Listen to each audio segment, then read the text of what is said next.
ایک صحابی تھے جوان 12-14 سال عمر, عشق لگا سی کھیڑا کھیڑ دینوں. 12-14 سال عمر تو ہر وقت حضور کے پاس رہتے تھے. صحابہ کہتے ہیں ہم نے سوچا ہر وقت ہی رہتا ہے. ایک دن نبی پاک صلی اللہ علیہ وسلم نے کہا ان کو ذرا بتاؤں تو صحیح ہے مجھ سے پیار کتنا کرتا ہے. صحابہ کو تجربہ کرانے کے لیے حضور نے اس سے کہا مجھ سے پیار کرتے ہو؟ اس نے کہا بیبا آپ کو پتہ ہی ہے سارا. تو حضور نے فرمایا جاؤ اپنے باپ کی گردن کاٹ کے لاؤ. کس کی؟ اوکھا جے بابا کام. ہاں اپنے باپ کی گردن کاٹ کے لاؤ. 12-14 سال عمر, چھلانگ لگائی. مسجد نبوی کے دروازے پر مولا علی شیر خدا کھڑے تھے. ان کی گردن میں تیر کمان تلوار تھی, کھینچی تلوار. اور جب دوڑے نا جذبات میں تو حضور نے فرمایا اسے پکڑ لاؤ, اس نے سچ مچ کاٹ کے لے آنی ہے. لے آؤ پکڑ کے. عاشق نزاکت جانتے ہیں. حضرت طلحہ بن برا بیمار ہو گئے. بیمار, دن میں 2 دفعہ میرے نبی تیمارداری کرنے جاتے تھے. 2 دفعہ. اللہ کرے وہ بیماری میں ہی آ جائے.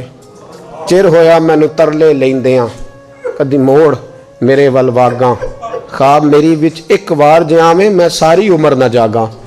نبی پاک صلی اللہ علیہ وسلم 2 دفعہ تیمارداری کرنے جاتے. 2 دفعہ دن, 2 دفعہ حضور پتہ لے. ایک دن حضور شام کو گئے, ان کا ماتھا چوما تو حضور کی آنکھوں میں آنسو آ گئے. پھر میرے حبیب پاک نے ان کے والد کو کونے میں بلایا, کوئی بات کہی, باپ بھی رونے لگے. حضور نے پھر پیار کیا, چلے گئے. حضرت طلحہ اپنے ابا جی سے کہنے لگے حضور کیا کہہ کے گئے؟ کہا بیٹے کچھ نہیں. کہا نہیں مجھے بتائیں. کچھ نہیں, رشتہ ہی بڑا نازک, نہیں بتائیں. تو باپ نے سر پہ ہاتھ رکھا, کہا حضور کہہ گئے ہیں تو آج شام کو فوت ہو جائے گا.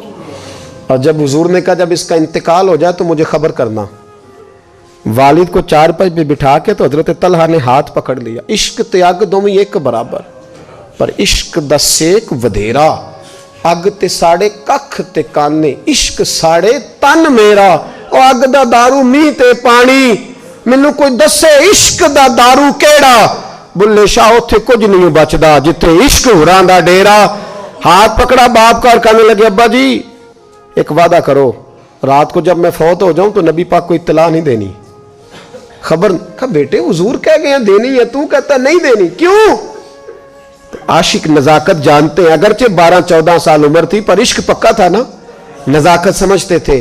کہنے لگے ابا جی جن گلیوں سے حضور نے گزر کے آنا ہے وہ یہودیوں کی گلیاں ہیں.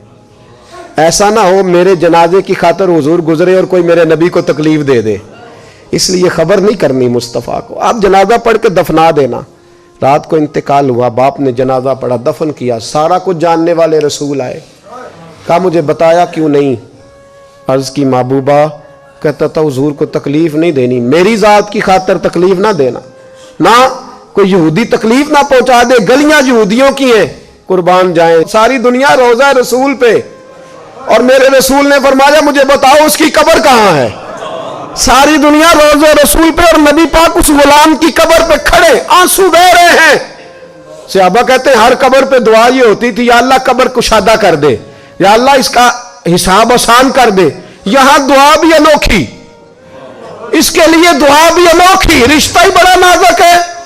میرے نبی پاک نے دعا بڑی انوکھی فرمائی. کہا اے اللہ جب میرے طلحہ کی تیرے ساتھ ملاقات ہو تو ذرا اس سے مسکرا کے ملنا, وہ تیری شان کے لائق ہے, ذرا اس سے مسکرا کے ملنا. کہتے ہیں وجد ہو گیا طاری, اس لیے کہ جو رشتہ نبی کا امتی سے ہے اور امت کا رسول سے ہے اس کی نزاکت کو صرف غلام جان سکتے.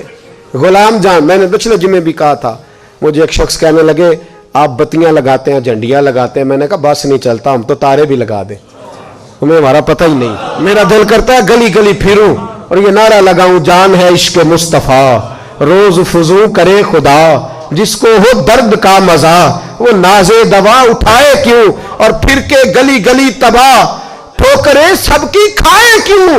اگر دل کو یہ عقل دے خدا تو تیری گلی سے جائیں کیوں.